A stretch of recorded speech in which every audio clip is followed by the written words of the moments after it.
کیا 4 چیزیں؟ ایک محسن، احسان کرنے والے، اچھا عمل کرنے والے، اور دوسرا رات کو بہت کم سونے والے، تہجد کا اہتمام کرنے والے، اور تیسرا سحر کے وقت استغفار کرنے والے، اور چوتھا اپنا مال خرچ کرنے والے، سائلین کو دینے والے، محرومین کو دینے والے۔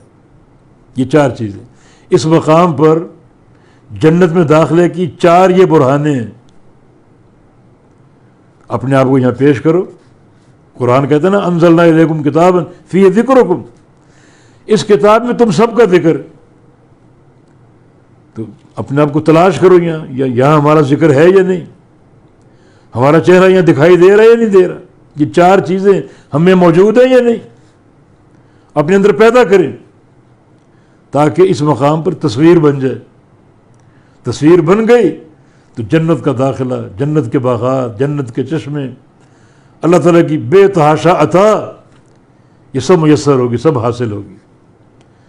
تو اس طرح قرآن جب پڑھیں اور اس طرح یعنی متقین کی باتیں ہوں، جہنمیوں کی باتیں ہوں، تو وہاں اپنے آپ کو دیکھو۔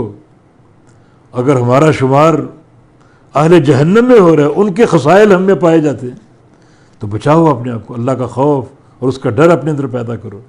اور اگر اوصاف موجود ہوں، جیسے 4 اوصاف متقین کے اگر یہاں مل جائیں، ہمیں موجود ہوں، یقیناً یہ اللہ تعالیٰ کی عظیم نعمت۔ اگر تصویر یہاں موجود ہے، ذکر یہاں موجود ہے، تو اس میں اور اللہ کا شکر ادا کر کے اور اس کو بڑھائیں اور اس میں اضافہ کریں۔